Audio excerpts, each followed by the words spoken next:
Good morning. Welcome to February. We've spent January so far as a church going on a road trip with Jesus, looking at the steps that Jesus took and the stops that Jesus took and the words that he spoke and the things that he did along his journey through the 3.5 years of his public life. And it's been fantastic. Last week, after we spent the morning together, I met a family out in the foyer. They said, "Oh, we really identified with this road trip theme. We're from Esperance, and we're just visiting for the week, and we drove up here." And I said, Esperance. I said, come on now. We've got a couple here that just road tripped from northern New South Wales, and we've got a family that just road tripped from Queensland. So, Esperance is like just down the road for them. Don't call that a road trip. Anyway, they were offended and left and vowed to never come back. So, win some, you lose some. But this is week 5. We started the first week talking about road to victory and really recognizing that some people can make the mistake that if they're not right at the front lines or not really in the limelight or not yet in the sweet spot of where they think God wants them to be, that they can feel like they're living in defeat. And the big idea from that week is that obscurity prepares us for opportunity, that while we're not actually necessarily in the limelight or on the front lines, we can actually be preparing ourselves to allow God to continue to move us towards we think that he's promised and called us to be. Next week, we followed on from that road to blessing. I mean, come on now. Who doesn't want some more blessing in 2019 and beyond? And this idea that blessing comes from God and God alone. However, we can actually do things to prepare and position ourselves to be more available for God's blessing. If you follow soccer, you know that you're not going to score a goal for your team if you're standing next to your goalkeeper back in the net. You've got to actually put yourself in position up in the front line, ready for the ball to come to you. So positioning matters when it comes to God's blessing. Week 3, road to healing.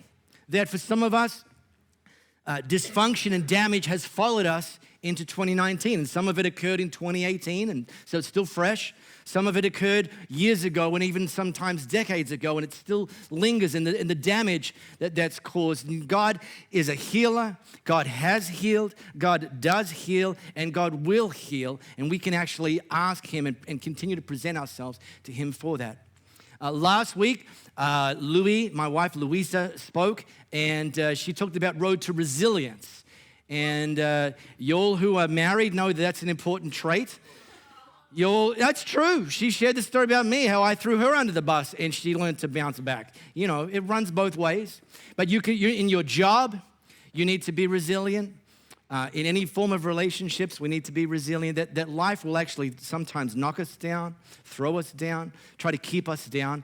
And there's actually this piece of resilience that allows us to bounce back. Louis used the metaphor resilience equals elasticity, that we can be stretched but don't have to be broken. This morning, I want to look at the road to greatness. Now, by the way, if you missed any of the weeks, the first 4 weeks, you can get onto our podcast. Our podcast is available on all the major platforms, Apple, Google, Spotify. You can listen through our app. Tanya Watson is teaching in 2 weeks' time on road to restoration. And so this is kind of going to be about 8 or 9 weeks in total. Louis doing one, Tanya doing one, me doing a few others. And we're running a contest about who can get the most listens to the messages that we each preach. So just, keep that in mind. Show me some love. Road to greatness. Chances are some of you, whether you've even realized it at the time or not, in your life have set some greatness goals. Maybe you were determined to demonstrate to the world that you're the smartest. Or maybe in the athletic contest, you wanted to prove to the world that you were the fastest. Or maybe you had some wealth creation goals and you wanted to demonstrate to the people around you that you were going to become the richest. Maybe you wanted to be known as the most popular. And when we set these kind of goals that make us look great or feel great or appear great, they actually come, especially in Western society, they actually come with some kind of collectibles that we can demonstrate whether we're achieving these goals that were set. If we set the goal of wanting to become the smartest, then throughout our life, we can collect academic certificates and gold stars and degrees, and we can say, look at me. I'm actually going further and higher and showing people that I'm pretty smart. When you wanted to show people that you were the fastest, you got ribbons, you got trophies, and you collected them, and you'd probably had somewhere that you would demonstrate them. If you are trying to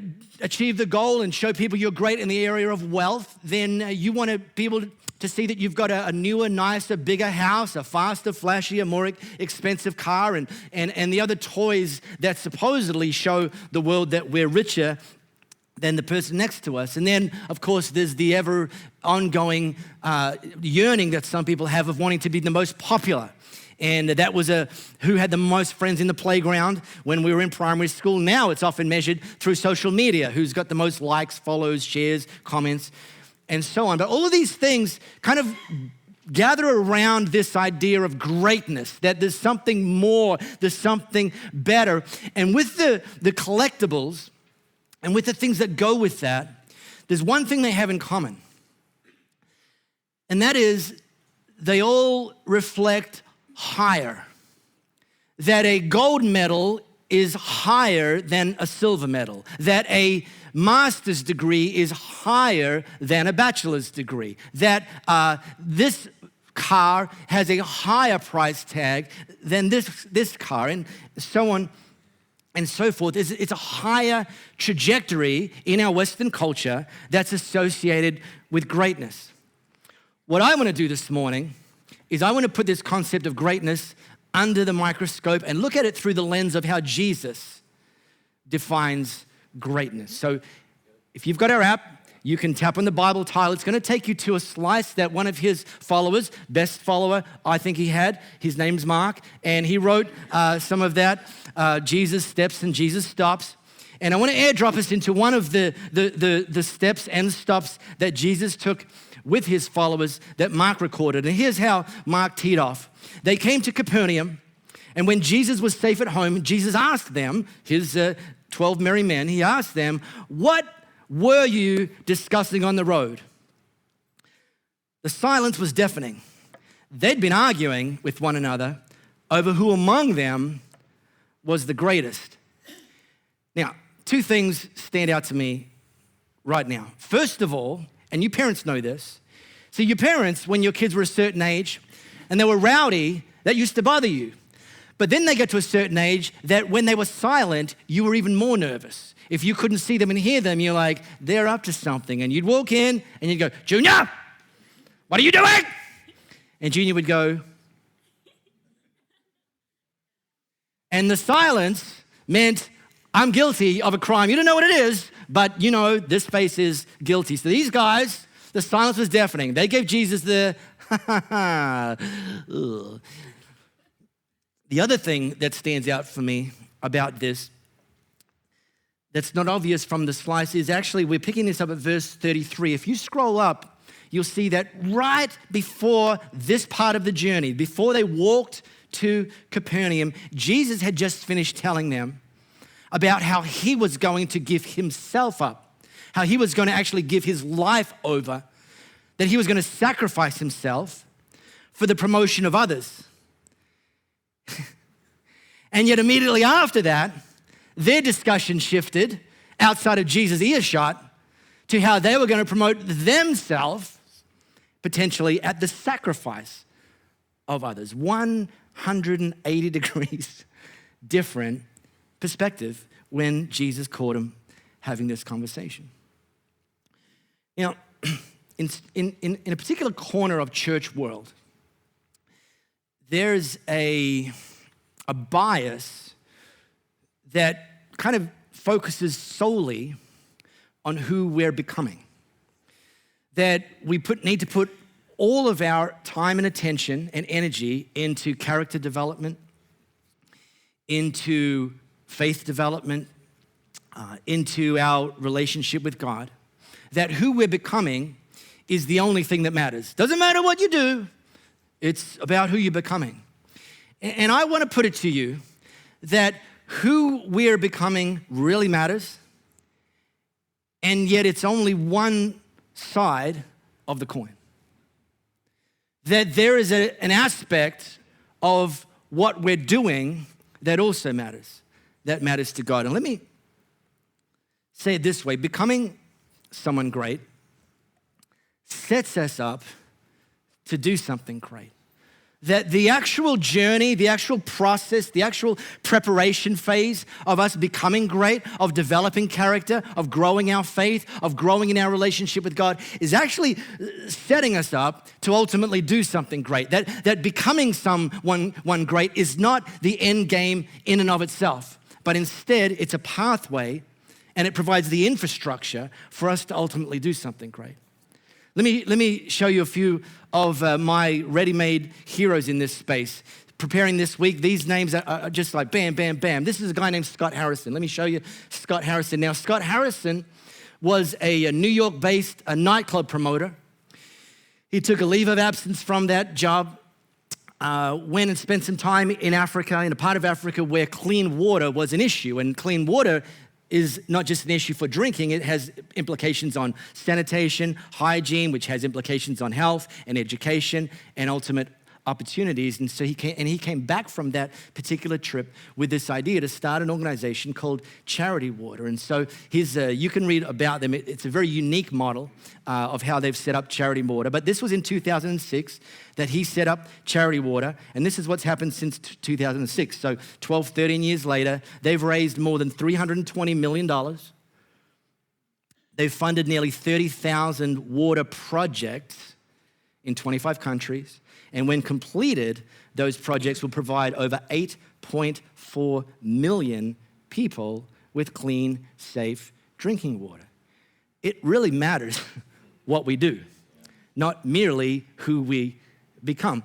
Let me show you Blake McCoskey. Now, Blake McCoskey, some of you may not know him, but you may know the brand that he started. He started a company called Tom's. And Tom's initially was started with the idea of shoes. And they made shoes, and the model of this social enterprise is that for every pair of shoes you bought from Tom's, Tom's would donate a pair of shoes to somebody in need. They called it a one-for-one model.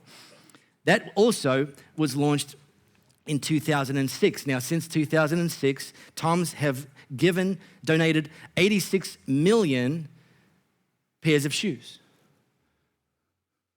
And these are to kids. You know, some people in some parts of the world, some kids, the reason they don't go to school is they can't walk there because walking barefoot is far too painful. You give them a pair of shoes, they turn up to school.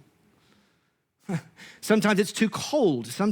And so they took a real problem and solved it. Well, then in 2011, they added eyewear. They launched sunglasses, and if you bought a pair of their sunglasses, one for one, they would restore the eyesight of somebody with, glaucoma or whatever the issue happened to be. And so since 2011, they've been able to restore the eyesight. You think about what a game changer that is. 600,000 people since 2011. And then in 2014, my favorite, coffee, they launched an additional one-for-one model where you would buy a bag of their coffee beans, and for every bag of their coffee beans you bought, they would provide 1 week's worth of clean drinking water to somebody in a developing nation. And since 2014, they've been able to provide 600,000 weeks of clean drinking water. It really matters who we become, and who we become sets us up for what God's called us to do.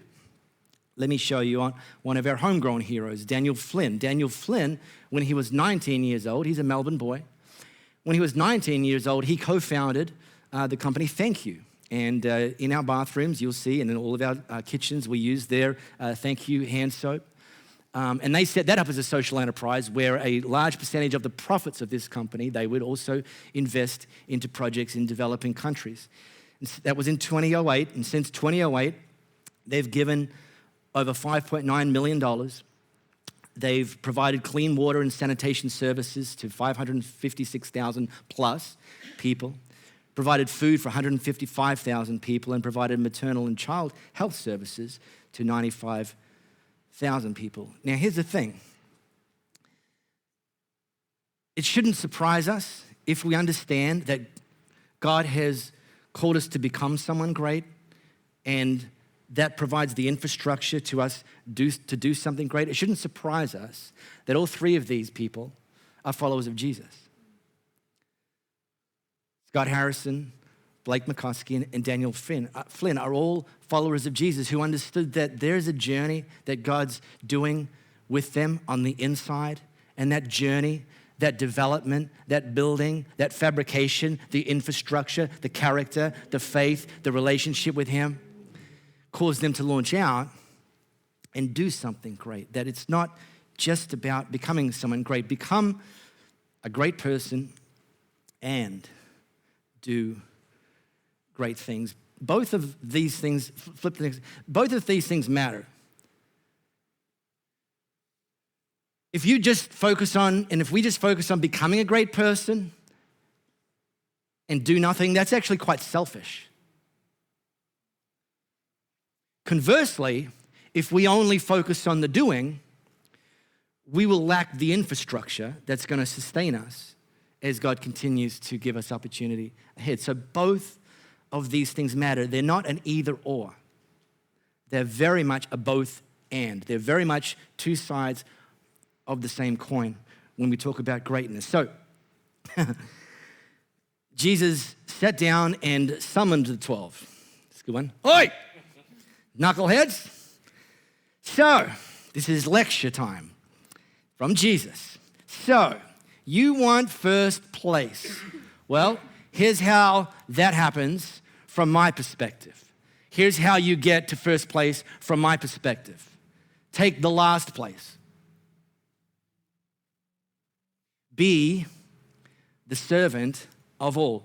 Friends, this should come as great news to us when we see this, because by Jesus' definition, every single one of us can be great. Because every single one of us, you might have never thought of yourself as someone that could ever get to first place. Jesus says, no problem. Because actually, the way you get to first place is by putting yourself in last place. And for some of you, you're thinking, I can do that. I feel like most days that's where I'm at.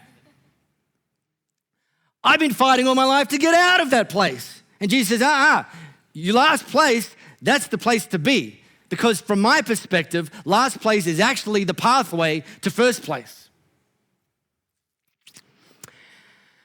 However, let me bust two myths. I like to do a bit of myth busting. Let me bust two myths. Because to read that and not understand the context or the fullness of it, it comes with a couple of potential for some bad choices, okay? Whether we deliberately do it or not, in most spheres of our life, there's an organizational chart. In some of you, in your businesses, your place of employment, there's an organizational chart. In your family, there's an organizational chart. We don't call it that, we call it a family tree, but it's an organizational chart. And the organizational charts that we kind of slot into tell us who's higher and who's lower. That the CEO is the top of the food chain and the janitor is at the bottom of the food chain, and you just need to look at the organizational chart to realize that. And if we look at an organizational chart and apply on the surface what it looks like Jesus is saying, then we shouldn't ever want to be anything except the janitor. We should never want to be the CEO. We should never want to own our own business. We should never want to be an influential musician or artist. We should never want to aspire and move to management. And please do not, for the love of God, ever want to be a leader in the church, because you risk moving from last place to first place and disqualifying yourself from greatness in the process, if that's how we applied what Jesus is saying at face value. Only janitors are great. Now, I like me a clean toilet, so I think janitors are great. But is Jesus calling us only to sit at the bottom of whatever organizational chart we can look at? And I got to tell you, Scott Harrison is at the top of his organizational chart, and we need people like Scott Harrison and Blake McCoskey and Daniel Flynn. We need CEOs who are followers of Jesus leading companies and bringing to the table and bringing to the organization the sort of values and the sort of kingdom perspectives and infusing them throughout the entire organization. Not people who are self-interested and corrupt and have no interest in promoting Jesus and the kingdom and the gospel. That's who we need at the top of the organizational chart. We need business owners who are looking not just to run a business, to just buy a nicer car, but actually to say, man, if I launch a business and that business becomes successful, I can actually give financially even more than I am now as someone who's sitting lower on my organizational chart in my current job. We need people in media. We need people in education. We need people in our community who, as Jesus followers, say to Jesus, I don't want there to be a lid on the level of influence you're going to allow me to have. I'm going to put a lid on that. I'll go as high as you want to take me. It's like, well, then you're never going to be in last place.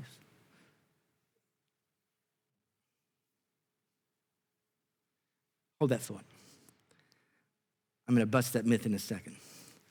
I want to bust another myth, and I'm going to bust them with the same thing, but another myth is that growing your influence is self-promoting. And so we should make sure we don't try to grow our influence in our workplace, in our community, in the media, in church, on social media. Now, growing our influence can be self-promoting, but it doesn't have to be.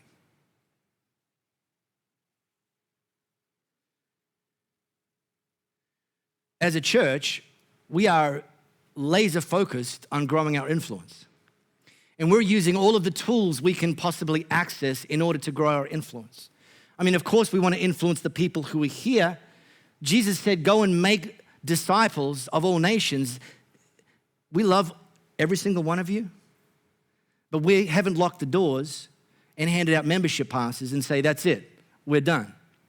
That we need to actually reach more people and build more people. And so we're actually looking all the time at building our influence. But we're not doing it to serve ourselves. We're doing it because people need Jesus. And so we're promoting our podcasts. We're paying Google, yes, the evil empire, to actually advertise on their platform so that when people say, church near me, where's a church? I'm looking for a church. And we advertise in a 12-kilometer radius, that Elevate will come up number 1 or 2 in that search result. And they'll then click through. We're being very intentional about growing our influence. We post stuff on social media. It's not just to kind of make you remember what was said here on a Sunday. It's to actually broadcast that beyond just the people here on a Sunday. Because we understand these days, with the tools available to us, we're not limited to just attendance as being a measure of who we're influencing. We can now use engagement as a measure of who we're influencing. That includes attendance, but it's not limited to attendance. Yesterday, and I won't say who it was, and I'm not calling them out, but yesterday I noticed one of our team had shared a post that we put up from last week, and someone had commented on their post. This looks just like church marketing to me. And I read that comment, and I chewed through all of my typing fingers so that I couldn't respond, tempted though I was. I'm like, heck yes, it's church marketing. Do you understand that Coca-Cola are marketing their product to you when they put an advertisement on TV or YouTube? Do you understand? It's that's just Coca-Cola marketing. Oh, duh. But how much more important is the message that we've got than drink brown sugary water? So why leave it to Coke, who's smart enough to know that the more they market, the more people are going to use of their product? Are we just supposed to go into the dark corner of the auditorium, somebody fetch the acoustic guitar, and let's make sure that these 100 people love Jesus and go to be with him one day, and the other hundreds of thousands in our community can literally just go to hell. Yeah, it's church marketing, and we want to do more of it, not less. Anyway, I didn't comment and respond. I don't know the person. I don't want to know the person. So here's Jesus' solution to this question of whether we should be the janitor and not the CEO, whether we should avoid becoming more influential or not. It's simply this. Use your influence for others. That it is very, not just allowable to grow your influence, it's actually important. And as you do, ensure that your motive is to use that growing platform for others. Use that influence for others. You can be at the top of the organizational chart, but your motivation is to elevate everyone that you're responsible for, not just for them to elevate you. You understand that? In other words, you put yourself in last place, even though on the org chart you're in first place. You put yourself in last place because your commitment is to use your influence for others. If it was literally about putting yourself in last place as the leader of a church, I'm actually doing the wrong thing. If that's literally what Jesus meant. But instead, if I take this as the guiding motivation, as my guiding motivation, and look, I ain't perfect, but I endeavor to make this my guiding motivation. So I have the privilege of leading team leaders, and they have the privilege of leading team members. My motivation when I lead team leaders is to make them more effective. Not for them to bow and scrape and bend and bring me more expensive Christmas gifts, though I never like to rule that out. And for them in turn to have the motivation that as their influence grows as team leaders, that they'll invest that influence into making the team members that they lead more effective. You know, here's a crazy one for you. My neighbors don't understand this. Sunday mornings, about 42 Sundays a year, I go to this building in Rivervale and I speak for 30 minutes and some people actually turn up to listen. Like, what's that all about? And because I understand how precious your time is, because I understand what an incredible privilege it is that, and you're not just here to listen to me, I understand that, but I'm just saying for 30 minutes of our time together, when I'm speaking, this is my motivation. When you come to me and you say, oh, Mark, good job, good message. I say to you, tell me what was good about it. And don't tell me what was good about it. I really like the introduction. And then I like the way you segued into that story. No, tell me what God spoke to you that's going to help you when you leave here. Because that's the benchmark for me. That's the win for me. The win for me is that God has allowed me in this elevated position, literally, to speak some words and hopefully take something from his word, speak it to you, that's going to be helpful, that I'm going to be able to use this time, this influence, this platform for you. That the win is on a Wednesday that I get a message and say, man, oh, that message on resilience, or that what I read when that scripture and you put it up, and I went in and I've been using that in my relationship. I've been using that with my kids, and I got to tell you, here's the difference that's making. And I'm like, dude, I would do this for free to be able to read that sort of stuff as a habit. That's the win. That's the win, and that's the win for you when you're elevating the people that you have influenced in their lives. And so Jesus' object lesson, put a child in the middle of the room. And cradling the little one in his arms, he said, whoever embraces one of these children, as I do, embraces me. And far more than me, embraces God who sent me. Now, this would have been a big, big object lesson for Jesus in his time. Now, because in Jesus' time, kids weren't the priority. They were just kind of there.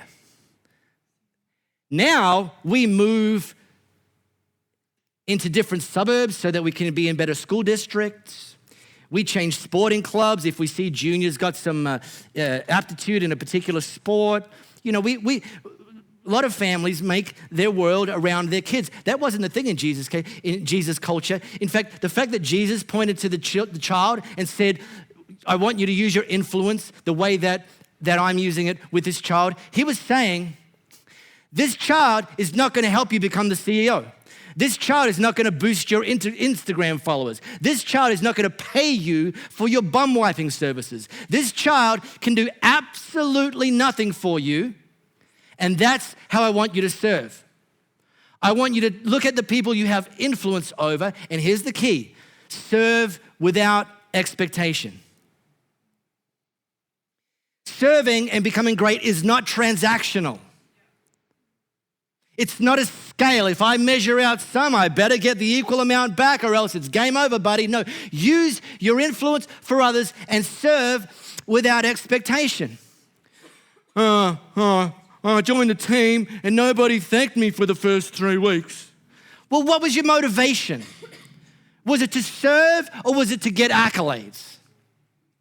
Oh, I asked God to use me and 3 months later I felt so used. What?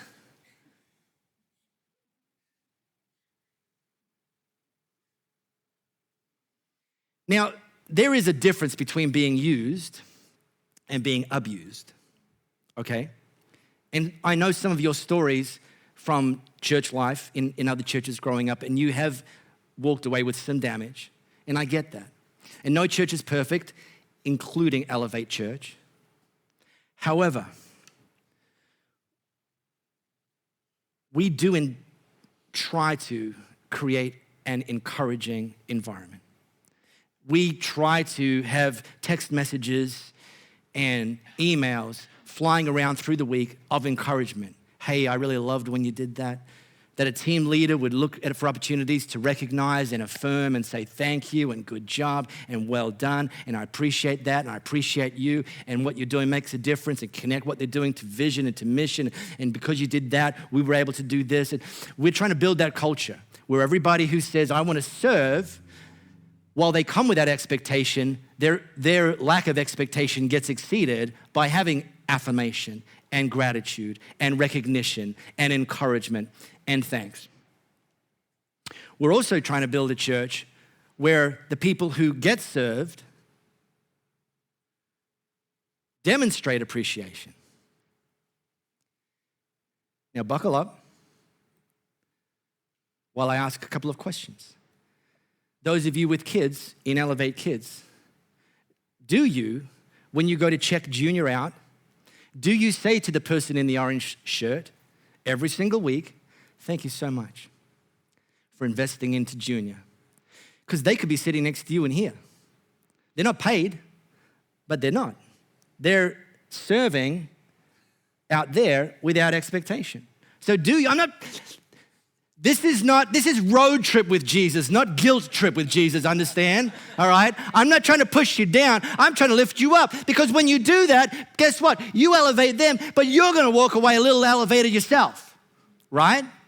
They're serving without expectation. They're not whinging. They're not posting on Facebook, stupid, ungrateful Elevate parents, bugger off. No, but let's build a culture where we're demonstrating gratitude and encouragement.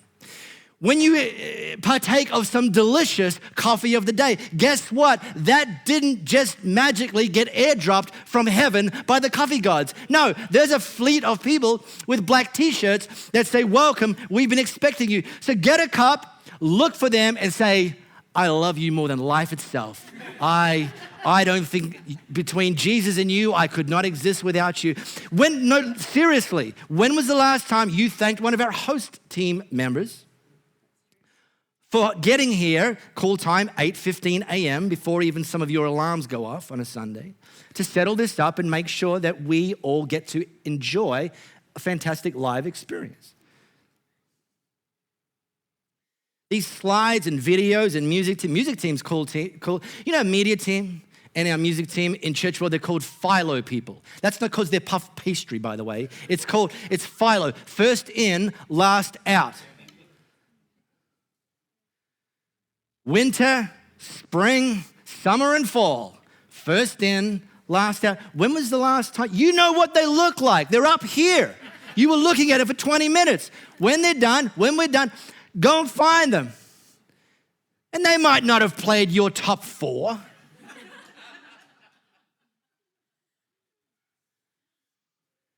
But when was the last time? So, how does this sound? Becoming a church where people serve without expectation and yet get inundated with encouragement. How does that sound? Does that sound a little bit of heaven on earth? Yes. Huh? No serving with expectation and game playing and manipulation and whinging and complaining. And none of that on the one hand, and yet on the other hand, no reason to. Man, I signed up with that team with no expectations. But guess what? I have to fend off the encouragement like a freaking ninja. You know, Louis preached here last week, Road to Resilience, and we're debriefing at home. We live together still, and most nights. So we're debriefing. I said, babe, how do you think you went? You know, just like, you know, I'm not going to score you, like, just, but how do you feel that you? And she said, you know what? I had 10 separate people. She had a number. 10 separate people come up to me and give me something very specific about what I said that God used to encourage them in their journey. And I went, give me names. I want to say to those 10 people, do that again and again and again. Louis preached without expectation, and yet 10 people encouraged her with what God spoke to her. Jesus had the ultimate license for being able to say this to his followers at the time and us today, that to be first, you actually put yourself last, that you actually serve without expectation, because he went to the cross. He literally died so we would never have to. He literally demonstrated servanthood by that ultimate act. And I want to give you an opportunity this morning to respond to Jesus' generous act. If you've never actually said to Jesus, I want to actually follow you, I want to actually put my trust in you, I want to surrender my life to you, then right now I'm going to give you that opportunity. And all I want you to do is just put your hand up. You say, Jesus, that's me today. That's me today. And you might be here for the first time and you've never made that decision. I want to encourage you to make that decision. You may have been hanging around for some time and haven't yet made that decision. I want to encourage you to make that decision. You may have grown up in a church and never made that decision, and God's brought you here today.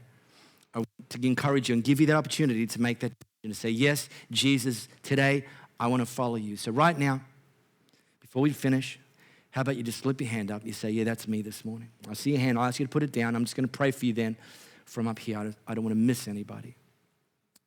Morning. The ultimate sacrifice was made for you without expectation, but it opened up an opportunity